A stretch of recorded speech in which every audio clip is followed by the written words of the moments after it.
My name is Clarice Dalton, and I've spent most of my adult life behind a bench, listening to lies unravel.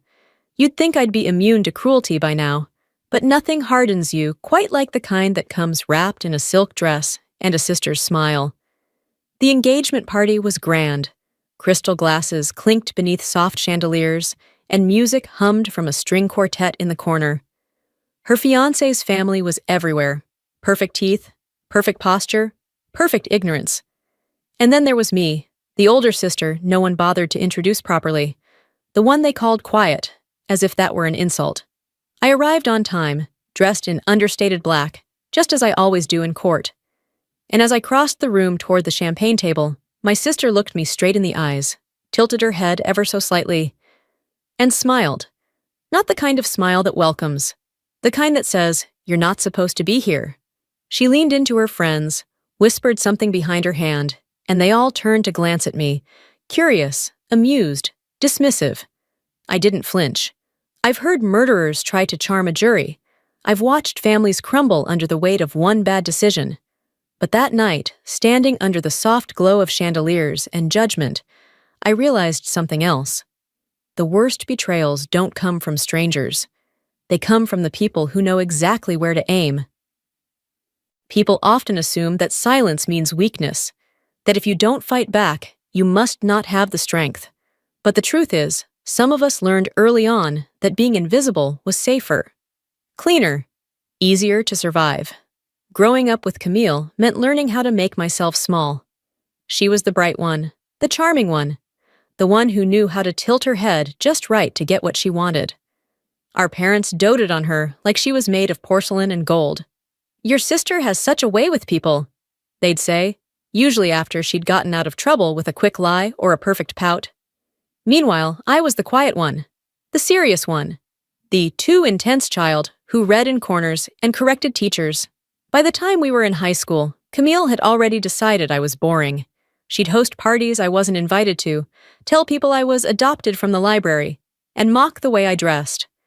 At the dinner table, our parents laughed along. "Clarice just doesn't know how to let loose," Mom would chuckle. Dad never looked up from his plate. No one ever asked me what I wanted to be. No one cared where I went after school, as long as I didn't cause problems. So I didn't. I studied. I disappeared into textbooks and case law. I learned how to dismantle arguments without raising my voice. While Camille chased college boys and botched her communications degree, I graduated early and got into law school without a single cheer from home. When the acceptance letter came, Camille rolled her eyes and said, "So you're gonna be one of those courtroom women with no life, huh?" I didn't answer her. I didn't need to. After graduation, I moved across the state, clerked for a federal judge, prosecuted white-collar crime cases until my name began to mean something in the legal community. I was appointed to the bench at 38, the youngest in my district at the time. The newspaper wrote about it. My name was on the front page of the Metro section, just below a photo of me standing in front of the courthouse, robe in hand. I sent a copy to my parents. No one called. The silence from them wasn't shocking. By then, I had learned the difference between distance and peace. It didn't hurt the way it used to. I had my courtroom, my chambers, my life. I wore my title like armor and used my voice to cut through the nonsense of liars and petty grievances. In court, people listened to me. In my family, I was still just the older sister. I only saw Camille a few times after that. Weddings, birthdays, the occasional holiday where Mom begged us to pretend we were still close.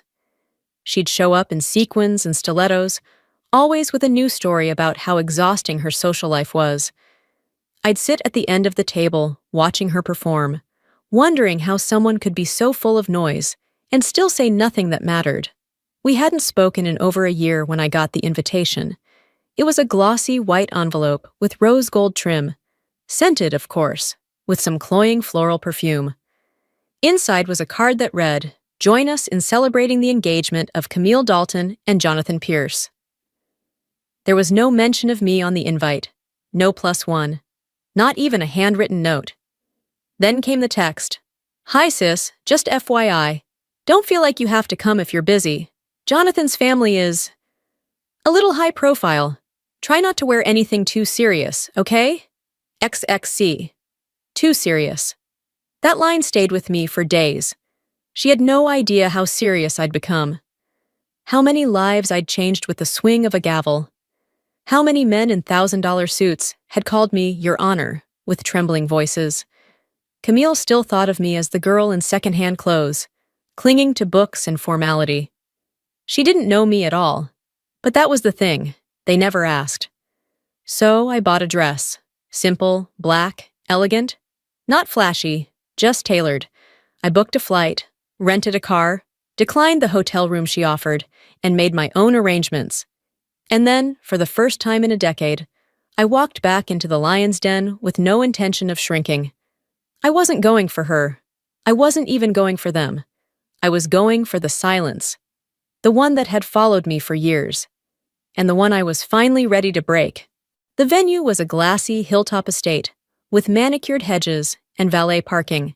The kind of place you rent not because you like it, but because you want people to know you can afford it. Camille's name was printed in gold on the welcome sign, followed by Jonathan's, in a slightly smaller font, which already told me everything I needed to know about their dynamic. I arrived 5 minutes early. Always 5, never more. I watched from the car as guests trickled in, hugging, laughing, adjusting expensive cufflinks and dresses that still had creases from their plastic packaging. Camille had always been obsessed with appearing upper class, even if her bank account said otherwise. I imagined she'd spun a charming narrative for Jonathan's family, one where she was the elegant socialite and her sister was too rigid to be relevant. And then I walked in.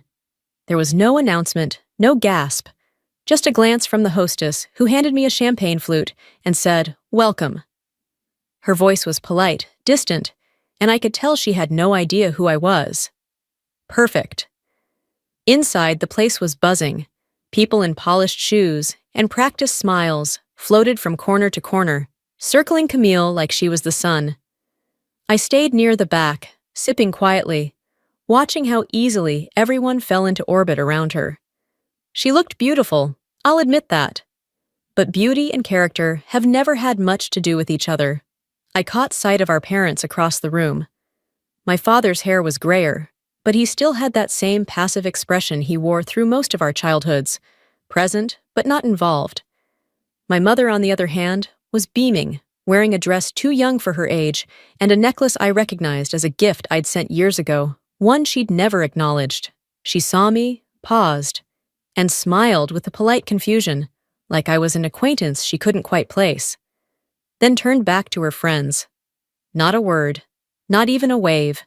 I found a seat near a corner table, partially shielded by one of the oversized flower arrangements. It was better this way. They didn't want me visible, and I didn't want to be seen through their eyes anymore. Then Camille found me. She was in full hostess mode, air kisses, soft hands, fake laughter. When her eyes landed on me, something behind them tightened. "Well, look who made it," she said, voice dripping with performative warmth. "I wasn't sure you'd come. Didn't think this kind of scene was really your thing." "It usually isn't," I replied, matching her smile with one of my own. "But I had the time." She gestured to my dress with a raised eyebrow. "Black, huh? Bold choice for an engagement party." I didn't bother explaining that black was what I wore when I wanted to be taken seriously. I knew better than to offer depth to people who came only to skim the surface. "I figured someone needed to ground the palate," I said instead. She blinked, clearly unsure if I was being sarcastic. Then she leaned in and lowered her voice. "Just try not to make things awkward, okay? Jonathan's family is, they're very big on appearances, and they ask a lot of questions." I held her gaze. "Then maybe they'll get real answers." That was enough to make her laugh, loudly, theatrically, before waving it off like I'd made a joke. Classic Clarice, always so intense. She flitted off before I could reply, already mid-giggle with someone in heels too high to walk in. I exhaled slowly and sipped my drink. There it was again, that word, intense, a lifetime of being called too much, when all I ever tried to be was enough. Jonathan approached me later during dinner. I was alone at the table, picking at a plate of smoked duck that had gone cold. He looked like a politician, tall, smooth, careful, the kind of man who shook hands with both palms and probably practiced empathy in the mirror. "Clarice, right?" he asked. "Camille's sister?" I nodded. "That's me." He smiled, but it didn't quite reach his eyes. "She doesn't talk about you much. I wasn't sure if you two were close." I tilted my head. "We're sisters." He chuckled, unsure what to do with that. "She said you do something in law?" I met his gaze. "Something like that." There was a flicker of curiosity behind his eyes, but it faded. He asked nothing further. Camille had likely filled his head with some diluted version of my life. Maybe paralegal, maybe policy aide. Anything but the truth. Which was fine. Some truths are like verdicts.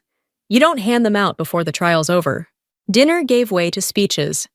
Camille's friends rose one by one, giggling through toasts full of childhood memories and compliments so sweet they bordered on syrup.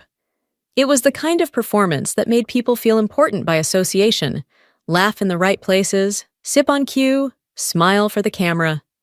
Camille soaked in the attention like it was sunlight, her laughter floating through the room with the polish of someone used to being adored. I stayed seated at the far end of the hall, partly obscured by a centerpiece of white orchids. I wasn't there to be seen. They made it easy. Throughout the evening, I'd become a fixture, someone people passed without registering. A single woman in black at the edge of a party, meant for paired champagne flutes and pastel photo ops. A few people smiled politely. No one asked who I was, not even Jonathan's relatives, despite Camille introducing half the room with exaggerated stories about how connected she was to this person or that cousin. At one point, I overheard someone ask Jonathan if Camille had any siblings. He shrugged. "She does," he said, sipping his drink, "but they're not close." I didn't even flinch. That was their story, always had been. I was the distant one, cold, stern. Too serious. Never mind that Camille hadn't returned a birthday call in 5 years, or that I'd flown across the state for Mom's surgery and was asked to wait outside the recovery room so Camille could have space. Let them tell it how they liked. I'd lived long enough to know the difference between truth and narrative. And then Camille stood. She tapped her glass with her fork, all eyes swiveling toward her. The spotlight from the chandelier glinted off her sequined dress like a warning flare. She took center stage as if it were built for her. "I just want to thank everyone for being here tonight," she said, beaming. "Truly, I feel so lucky." The crowd smiled back. Some already had their phones raised, capturing what they assumed would be another charming speech. "I know this may come as a shock," she went on giggling, "but I wasn't always this put together." Soft laughter. Jonathan smiled, leaning back in his chair, proud. "In fact," Camille continued, "growing up, I was the wild one. My sister, Clarice, was the opposite. She was, let's just say, very strict, very by the book." There was a pause, the kind people mistake for humility before a joke lands. "She once filed a formal complaint because I borrowed her sweater without asking. I was 13. Laughter erupted. I stayed still, my expression unreadable. "She's always been that way," Camille said, waving her hand dismissively. "Judgy, rigid. Honestly, I'm just grateful she showed up tonight. She's not big on family gatherings, or, smiling." She looked right at me, held the gaze just long enough to register, then winked. My fork rested lightly beside my untouched entree. Jonathan nudged her. "Be nice," he said with a grin. Then he turned toward me, smiling like he was part of a harmless inside joke. "But really," he added, "we're lucky she made time. I mean, Camille said you work in, what was it, county records?"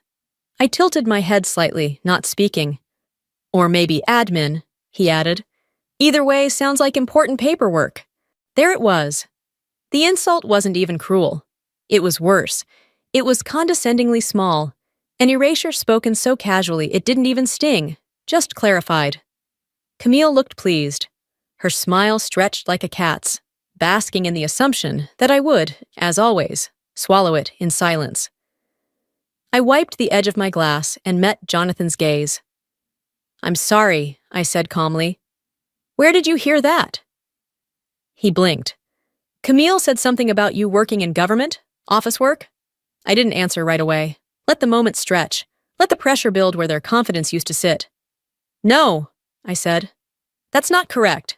Camille laughed nervously. "Oh, come on! Don't be so dramatic."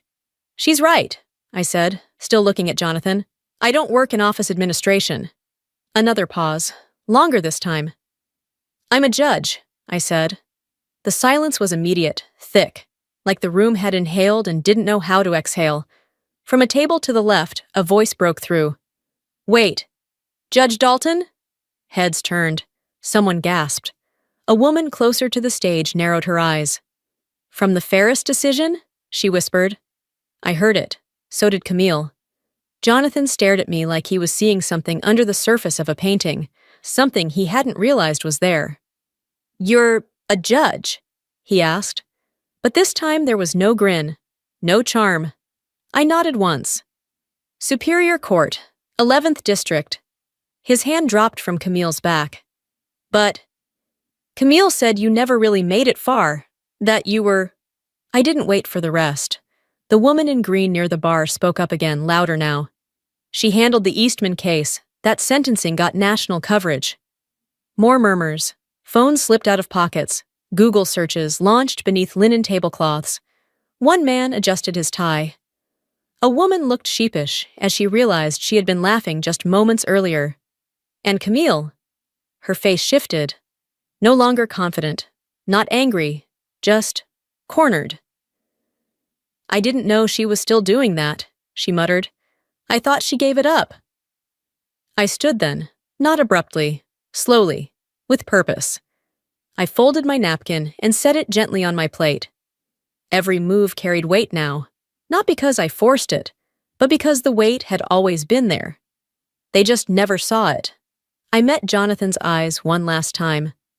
"When people don't ask questions," I said softly, "they shouldn't be surprised by the answers." Camille opened her mouth, but no words came out. She looked at our parents, who looked just as stunned. My mother's lips were slightly parted. My father had gone pale. I walked past them all, past the shocked whispers and sideways glances and melting facades. No need for drama, no theatrics, just quiet gravity. I didn't need to explain myself. The verdict had already been delivered. I didn't stay for dessert. There was nothing more to be said, nothing sweeter than the silence I left behind. Outside, the night felt cooler, cleaner, the kind of quiet that doesn't demand attention. It just exists, steady and real. I walked to my car without turning back. No applause, no farewell. Just the sound of gravel and freedom. My phone buzzed once. Then again. A missed call from my mother. 2 texts from Camille. "You should have told me." "Why would you embarrass me like that?" As if facts were weapons, as if telling the truth, when asked, was an attack. I didn't respond. They hadn't asked who I was for years. They'd assumed, projected, reduced me to the version that made them feel bigger. And when the truth came out, they didn't feel remorse. They felt exposed. I wasn't angry, not anymore. There was a time I would have given anything to be acknowledged, to be invited into their pride. But somewhere along the way, I stopped needing that. What I built didn't require their blessing. I had earned every inch of my life, with no shortcuts, no applause, and no family name pulling strings, just work. Quiet, consistent, unglamorous work. The kind that holds weight in rooms they never entered. Inside, I imagined the buzz. Camille rewriting stories. Jonathan realizing his smugness had limits. My parents sitting quietly, unsure how to process the daughter they never bothered to understand. But I didn't need their understanding anymore. They hadn't failed to see me because I was invisible. They failed because they never looked. Now they would. And even if they never said a word about it, never admitted they were wrong, something had changed. Not because I demanded it, but because truth has a way of shifting the air. I didn't need the spotlight. I never wanted center stage. All I ever wanted was my seat at the bench. and the quiet, lasting power of finally being seen.